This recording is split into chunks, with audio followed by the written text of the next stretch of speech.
ਇੱਕ ਵਾਰ ਲਾਹੌਰ ਦੀ ਸੰਗਤ ਮਿਲ ਕੇ ਸਤਿਗੁਰੂ ਜੀ ਦੇ ਦਰਸ਼ਨ ਕਰਨ ਵਾਸਤੇ ਅਨੇਕ ਪ੍ਰਕਾਰ ਦੀਆਂ ਭੇਟਾਂ ਲੈ ਕੇ ਹਾਜ਼ਰ ਹੋਈ।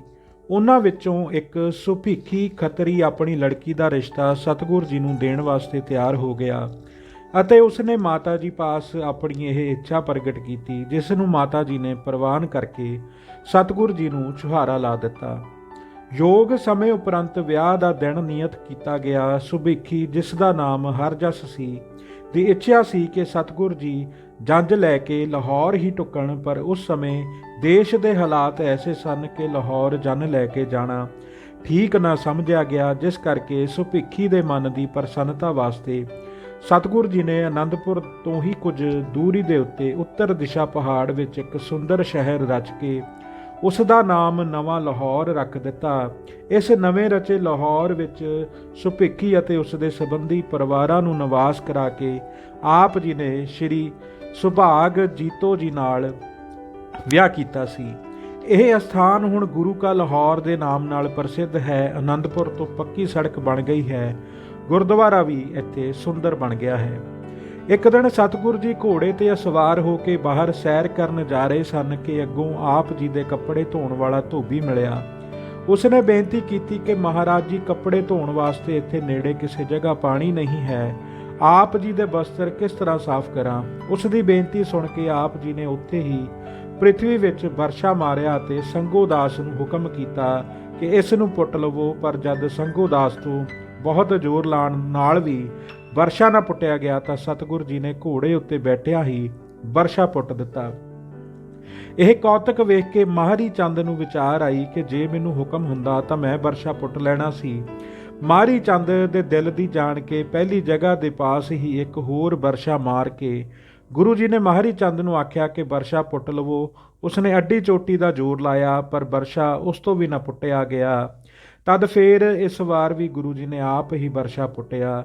ਜਦ ਇਹਨਾਂ ਦੋ ਥਾਵਾਂ ਤੋਂ ਪਾਣੀ ਦੀਆਂ ਧਾਰਾਂ ਚੱਲਣ ਲੱਗ ਪਈਆਂ ਤਾਂ ਫਿਰ ਸਿੰਘਾਂ ਨੇ ਬੇਨਤੀ ਕੀਤੀ, ਮਹਾਰਾਜ ਜੀ, ਇੱਕ ਧਾਰਾ ਹੋਰ ਪ੍ਰਗਟ ਕਰੋ, ਜਿਸ ਕਰਕੇ ਇਹ ਗੁਰੂ ਕੀ ਤ੍ਰਿਵੇਣੀ ਬਣ ਜਾਵੇ। ਸਿੰਘਾਂ ਦੀ ਬੇਨਤੀ ਪ੍ਰਵਾਨ ਕਰਕੇ ਆਪ ਜੀ ਨੇ ਇੱਕ ਹੋਰ ਵਰਸ਼ਾ ਮਾਰ ਕੇ ਪੁੱਟਿਆ ਤਾਂ ਤੀਸਰੀ ਧਾਰਾ ਵੀ ਚੱਲਣ ਲੱਗ ਪਈ।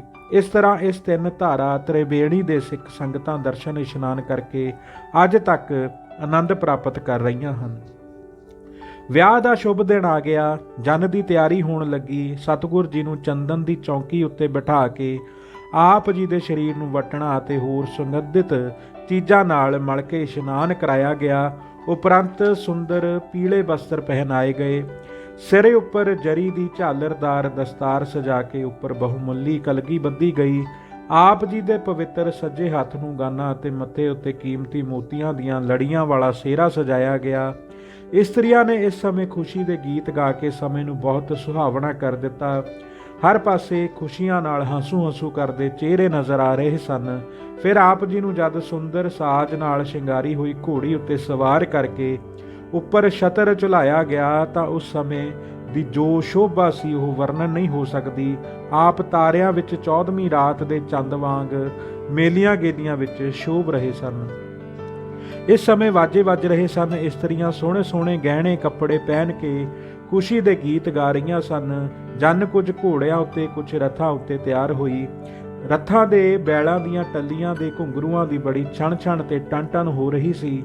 ਹਰ ਇੱਕ ਜਾਨੀ ਬੜੇ ਸੁੰਦਰ ਕੱਪੜੇ ਅਤੇ ਕੜੇ ਕੈਂਠੇ ਪਹਿਨ ਕੇ ਸਜਿਆ ਹੋਇਆ ਸੀ।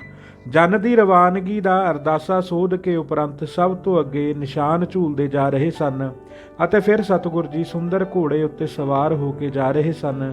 ਆਪ ਜੀ ਦੇ ਸੀਸ ਉੱਤੇ ਸੁੰਦਰ ਛਤਰ ਝੂਲ ਰਿਹਾ ਸੀ। ਪਿੱਛੇ ਘੋੜ ਸਵਾਰ ਤੇ ਰੱਥ ਸਵਾਰ ਜਾਨੀ ਆਪੋ ਆਪਣੀਆਂ ਸਵਾਰੀਆਂ ਨੂੰ ਨਚਾਉਂਦੇ ਟਪਾਉਂਦੇ ਜਾ ਰਹੇ ਸਨ। ਇਸ ਤਰ੍ਹਾਂ ਖੁਸ਼ੀਆਂ ਨਾਲ ਪਹਿਰ ਦਿਨ ਰਹਿੰਦੇ ਬਰਾਤ ਨਵੇਂ ਲਾਹੌਰ ਪਹੁੰਚ ਗਈ। ਅੱਗੇ ਇਸਤਰੀਆਂ ਤੇ ਪੁਰਸ਼ ਜਨ ਦੇ ਸਵਾਗਤ ਵਾਸਤੇ ਖੜੇ ਸਨ। ਸਤਿਗੁਰੂ ਜੀ ਵੱਲੋਂ ਆਪ ਜੀ ਦੇ ਮਾਮਾ ਕਿਰਪਾਲ ਜੀ ਨੇ ਹਰਜਸ ਸੁਭੀਖੀ ਸ਼੍ਰੀ ਜੀਤੋ ਜੀ ਦੇ ਪਿਤਾ ਨਾਲ ਮਿਲਣੀ ਕੀਤੀ। ਉਪਰੰਤ ਨਿਯਤ ਸਥਾਨ ਤੇ ਜਨ ਨੇ ਡੇਰਾ ਕਰਕੇ ਵਿਸ਼ਰਾਮ ਕੀਤਾ। ਸੰਧਿਆ ਸਮੇਂ ਆਪ ਜੀ ਦੇ ਵਿਆਹ ਦੀ ਰਸਮ ਲਾਵਾਂ ਫੇਰੇ ਪੁਰਾਤਨ ਰੀਤੀ ਅਨੁਸਾਰ ਸੰਪੂਰਨ ਕਰਕੇ ਜਨ ਨੂੰ ਪ੍ਰਸ਼ਾਦ ਛਕਾਇਆ ਗਿਆ। ਦੂਸਰੇ ਦਿਨ ਅੰਮ੍ਰਿਤ ਵੇਲੇ ਹੀ ਆਸਾ ਦੀ ਵਾਰ ਦਾ ਜੋਗ ਸਥਾਨ ਉੱਤੇ ਰਬਾਬੀਆਂ ਨੇ ਕੀਰਤਨ ਕੀਤਾ ਅਤੇ ਦੀਵਾਨ ਸਜੇ। ਸੰਗਤਾਂ ਨੇ ਹਾਜ਼ਰ ਹੋ ਕੇ ਮੱਥੇ ਟੇਕੇ ਅਤੇ ਭੇਟਾਂ ਅਰਪਣ ਕੀਤੀਆਂ। ਉਪਰੰਤ ਇੱਕ ਦਿਨ ਸਰਹੰਦ ਦੀ, ਦੂਜੇ ਦਿਨ ਰੋਪੜ ਦੀ ਅਤੇ ਤੀਜੇ ਦਿਨ ਹੁਸ਼ਿਆਰਪੁਰ ਦੀ ਸੰਗਤ ਨੇ ਸਤਿਗੁਰ ਜੀ ਦਾ ਜਨੇਤ ਸਹਿਤ ਪ੍ਰਸ਼ਾਦ ਕੀਤਾ। ਦਿਨ ਪ੍ਰਤੀ ਨਟ, ਬਾਜੀਗਰ ਅਤੇ ਹੋਰ ਕੰਤਕੀ ਆਪਣੇ ਕਰਤੱਵ ਕਰਕੇ ਜਨ ਨੂੰ ਪ੍ਰਸੰਨ ਰੱਖਦੇ ਅਤੇ ਬਹੁਤ ਧਨ ਪ੍ਰਾਪਤ ਕਰਕੇ ਸਤਿਗੁਰ ਜੀ ਦਾ ਜਸ ਕਰਦੇ ਰਹੇ। ਇਸ ਤਰ੍ਹਾਂ 3 ਦਿਨਾਂ ਉਪਰੰਤ ਜਨ ਵਾਪਸ ਆਨੰਦਪੁਰ ਆਈ। ਮਾਤਾ ਜੀ ਨੇ ਡੋਲੇ ਦਾ ਉਤਾਰਾ ਸਭ ਤੋਂ ਪਹਿਲਾਂ ਮੱਥਾ ਟਿਕਾਉਣ ਵਾਸਤੇ ਸ੍ਰੀ ਗੁਰੂ ਤੇਗ ਬਹਾਦਰ ਜੀ ਦੇ ਸੀਸ ਅਸਥਾਨ ਤੇ ਕਰਾਇਆ। ਉਪਰੰਤ ਸਾਰੇ ਜਾਨੀ ਵੀ ਉੱਥੇ ਹੀ ਪਹੁੰਚ ਗਏ। ਲੱਡੂ ਮਠਿਆਈਆਂ ਦੇ ਥਾਲ ਸ੍ਰੀ ਸਤਿਗੁਰ ਜੀ ਦੇ ਦਰਬਾਰ ਅੱਗੇ ਰੱਖ ਕੇ 9ਵੇਂ ਗੁਰੂ ਸਾਹਿਬਾਂ ਦਾ ਨਾਮ ਲੈ ਕੇ ਅਰਦਾਸੀਏ ਨੇ ਅਰਦਾਸ ਕੀਤੀ, ਹੇ ਸੱਚੇ ਪਾਤਸ਼ਾਹ, ਆਪ ਜੀ ਦੇ ਸਾਹਿਬਜ਼ਾਦੇ ਸ੍ਰੀ ਗੋਬਿੰਦ ਰਾਏ ਜੀ ਦਾ ਸ਼ੁਭ ਵਿਆਹ ਹੋਇਆ ਹੈ। ਡੋਲਾ ਲੈ ਕੇ ਤੁਹਾਡੇ ਹਾਜ਼ਰ ਹੋਏ ਹਾਂ। ਆਪ ਜੀ ਨੇ ਇਹਨਾਂ ਦੇ ਅੰਗ ਸੰਗ ਰਹਿਣਾ, ਵਿਘਨਾਂ ਦਾ ਨਾਸ਼ ਕਰਨਾ ਇਤਿਆਦਿਕ ਬੇਨਤੀਆਂ ਕਰਕੇ ਸੰਗਤ ਨੂੰ ਪ੍ਰਸ਼ਾਦ ਵਰਤਾਇਆ ਗਿਆ। ਉਪਰੰਤ ਡੋਲਾ ਆਪਣੇ ਮਹਿਲਾਂ ਵਿੱਚ ਖੁਸ਼ੀਆਂ ਤੇ ਚਾਵਾਂ ਨਾਲ ਲਿਆ ਕੇ ਮਾਤਾ ਜੀ ਨੇ ਯੋਗ ਰੀਤੀ ਅਨੁਸਾਰ ਸਾਰੇ ਸ਼ੁਭ ਸ਼ਗਨ ਕਰਕੇ ਖੁਸ਼ੀਆਂ ਮਨਾਈਆਂ। ਇੱਕ ਦਿਨ ਨੇਮ ਅਨੁਸਾਰ ਸਤਿਗੁਰ ਜੀ ਦਾ ਦੀਵਾਨ ਲੱਗ ਰਿਹਾ ਸੀ। ਸੰਗਤ ਬੜੇ ਪ੍ਰੇਮ ਨਾਲ ਮਗਨ ਸਤਿਗੁਰ ਜੀ ਦੇ ਉਪਦੇਸ਼ ਸਰਵਣ ਕਰ ਰਹੀ ਸੀ।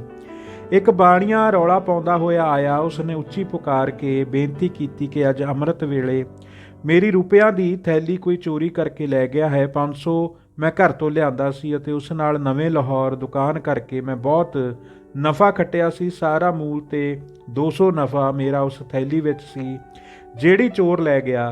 ਤੁਹਾਡੇ ਹੁਕਮ ਅਨੁਸਾਰ ਹੀ ਮੈਂ ਇੱਥੇ ਵਿਹਾਰ ਕੀਤਾ ਸੀ। ਹੁਣ ਤੁਸੀਂ ਹੀ ਮੇਰੀ ਸਹਾਇਤਾ ਕਰੋ। ਹੋਰ ਸਾਰੇ ਦੁਕਾਨਦਾਰ ਧਨ ਖੱਟ ਕੇ ਘਰਾਂ ਨੂੰ ਖੁਸ਼ੀਆਂ ਨਾਲ ਗਏ ਹਨ ਤੇ ਮੈਂ ਹੁਣ ਕੀ ਲੈ ਕੇ ਘਰ ਜਾਵਾਂ? ਮੈਂ ਤੁਹਾਡੇ ਦੁਆਰ ਤੇ ਹੀ ਪ੍ਰਾਣ ਦੇ ਦਿਆਂਗਾ। ਬਾਣੀਏ ਦੀ ਪੁਕਾਰ ਤੇ ਵਿਤਿਆ ਸੁਣ ਕੇ ਸਤਿਗੁਰ ਜੀ ਨੇ ਉਸ ਨੂੰ ਧੀਰਜ ਦਿੱਤਾ ਅਤੇ ਬਚਨ ਕੀਤਾ ਕਿ ਸਾਡੇ ਸਾਹਮਣੇ ਹੀ ਕੋਈ ਸਿੱਖ ਦੁੱਖ ਪਾਵੇ ਤਾਂ ਫਿਰ ਪਰਲੋਕ ਵਿੱਚ ਉਸ ਨੂੰ ਦੁੱਖ ਤੋਂ ਕਿਸ ਤਰ੍ਹਾਂ ਬਚਾਇਆ ਜਾ ਸਕੇਗਾ। ਸਭ ਨੂੰ ਖੁਸ਼ੀ ਵਾਸਤੇ ਸੱਦਿਆ ਸੀ, ਪਰ ਜੇ ਕੋਈ ਦੁਖੀ ਹੋ ਕੇ ਘਰ ਜਾਵੇ ਤਾਂ ਗੁਰੂ ਦੇ ਦਰਸ਼ਨਾਂ ਦਾ ਫਲ ਕੀ ਹੋਇਆ? ਇਹ ਵਿਚਾਰ ਕੇ ਤਤਕਾਲ ਹੀ ਸਤਿਗੁਰ ਜੀ ਨੇ ਆਪਣੇ ਸਿੱਖ ਸਿਪਾਹੀਆਂ ਨੂੰ ਹੁਕਮ ਕੀਤਾ ਕਿ ਚੋਰ ਦਾ ਅਮਕਾ ਘਰ ਹੈ। ਉਸਨੇ ਘਰ ਦੀ ਦੱਖਣ ਦੀ ਦਿਸ਼ਾ ਦੀ ਦੀਵਾਰ ਦੀ ਤਾਕੀ ਵਿੱਚ ਥੈਲੀ ਰੱਖੀ ਹੋਈ ਹੈ।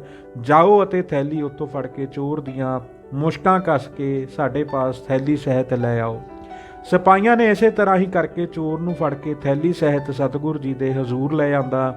ਸਤਿਗੁਰ ਜੀ ਨੇ ਥੈਲੀ ਦੇ ਰੁਪਏ ਗਿਣ ਕੇ ਬਾਣੀਏ ਨੂੰ ਦੇ ਦਿੱਤੇ ਅਤੇ ਚੋਰ ਨੂੰ ਸਖਤ ਤਾੜਨਾ ਕਰਕੇ ਛੱਡ ਦਿੱਤਾ ਕਿ ਜੇ ਤੂੰ ਫਿਰ ਐਸਾ ਕੋਈ ਕਰਮ ਕਰੇਗਾ ਤਾਂ ਸਖਤ ਸਜ਼ਾ ਦਿੱਤੀ ਜਾਵੇਗੀ।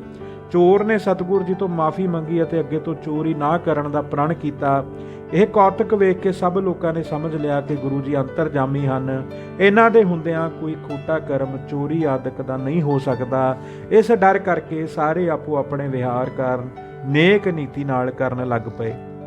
ਹੁਣ ਜਨ ਦਾ ਮੇਲ ਵੀ ਆਪੋ ਆਪਣੇ ਘਰਾਂ ਨੂੰ ਜਾਣ ਵਾਸਤੇ ਤਿਆਰ ਹੋ ਗਿਆ। ਸਭ ਥਾਵਾਂ ਦੀ ਸੰਗਤ ਨੇ ਸਤਿਗੁਰ ਜੀ ਪਾਸੋਂ ਵਿਦਾ ਹੋਣ ਦੀ ਆਗਿਆ ਮੰਗੀ। ਸਤਿਗੁਰ ਜੀ ਨੇ ਸਭ ਨੂੰ ਯਥਾਯੋਗ ਸਿਰੋਪਾਏ ਦੇ ਕੇ ਆਨੰਦਮਈ ਪ੍ਰਸੰਨਤਾ ਨਾਲ ਵਿਦਾਇਗੀ ਦੇ ਦਿੱਤੀ। ਰਸਤੇ ਵਿੱਚ ਸਤਿਗੁਰ ਜੀ ਦੇ ਵਿਆਹ ਦੇ ਦ੍ਰਿਸ਼, ਗੁਰੂ ਕੇ ਲਾਹੌਰ ਦੀ ਰਚਨਾ, ਉੱਥੇ ਪਾਣੀ ਦੀ ਥੋੜ ਨੂੰ ਦੂਰ ਕਰਨ ਵਾਸਤੇ ਧੋਬੀ ਦੀ ਬੇਨਤੀ ਪ੍ਰਵਾਨ ਕਰਕੇ, ਵਰਸ਼ਾ ਮਾਰ ਕੇ 3 ਸੋਮੇ ਚਾਲੂ ਕਰਕੇ ਤ੍ਰਿਵੇਣੀ ਪ੍ਰਸਿੱਧ ਕਰਨਾ, ਚੋਰ ਦੇ ਘਰੋਂ ਛਪਾਈ ਥੈਲੀ ਆਪਣੀ ਅੰਤਰਜਾਮਤਾ ਨਾਲ ਦੱਸ ਕੇ ਫੜਨੀ ਅਤੇ ਚੋਰ ਨੂੰ ਕੇਵਲ ਤਾੜਨਾ ਕਰਕੇ ਹੀ ਮਾਫੀ ਦੇ ਕੇ ਛੱਡ ਦੇਣਾ ਆਦਿਕ ਵਾਰਤਾ ਨੂੰ ਯਾਦ ਕਰਕੇ ਆਪ ਦਾ ਜਸ ਕਰਦੇ ਘਰਾਂ ਨੂੰ ਤੁਰੇ ਜਾ ਰਹੇ ਸਨ।